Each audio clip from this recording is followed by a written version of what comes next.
There are two top sources of building wealth. 90% of the wealth that's been built in this country has been built in two areas. One is real estate, and the other one is in business. And real estate, if you look at real estate, great opportunities there. Most strategies are transactional, though, creating income. They do inure to wealth over a period of time, but only the top 0.5%, half of 1%, create what we just defined as wealth. The rest struggle, with only a handful making a great living. Real estate isn't a universal solution to the problem.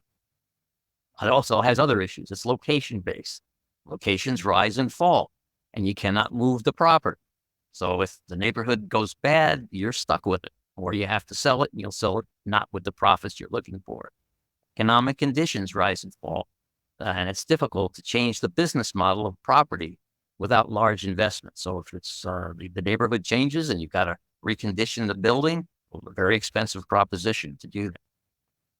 Businesses, on the other hand, are flexible.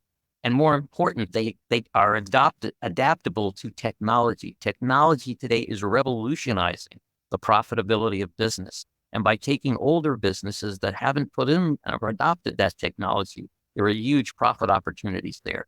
Businesses are movable. You can relocate to another state, a la Elon Musk, who realized that having his business in California was not a good idea. And he moved it to Texas. Well, he owned property here. And that was the way he was creating his wealth. I'm sorry, he'd be stuck with California. You don't have that problem in business. And it's highly leverageable with human capital. When you own property, the property itself defines its own wealth creating capability. When you're building a business and you're adding human capital, you're growing that business and you're putting people to work who are there working for their benefit, but in the process of doing that, that effort inures to your benefit. You have tremendous leverage in your ability to grow and create wealth. Now, there's another area where some people say that these are areas of wealth creation, and that's in the area of security, stocks, bonds, and investment. But it's not the people who invest so much that make the money. It's the owners of the security firms that build the real wealth. And everyone else just earns income. Or if you're in the top 2% of that group, yes, you can build wealth, but everyone else remains an income earner and little else. And I think it's important to get that concept, because when you're the owner of the securities business, you're in business. Okay. And again, it's in business where all of the wealth is created. A business is the vehicle through which you can create wealth by leveraging yourself through other people. It's the best vehicle possible for doing that. And to understand, to improve your understanding of businesses, how they work, how they can be acquired, what assets they have that you can leverage into the purchase of the business itself, how you can leverage the income of the business to pay for the money you borrow to go buy it, how you can use the profits and cash flow of the business that you're buying to allocate portions of that to investors who will put up all the money to further leverage the business. So it's all about leverage. It's all about understanding financial leverage. And once you have a knowledge of that, you can not only build wealth, but you can build it very quick. But there's an important part of business, okay? I think hopefully we've established that business is the best vehicle for creating meaningful wealth and doing it relatively quick. You buy a building, you're going to have to wait 3 to 5 to 7 years.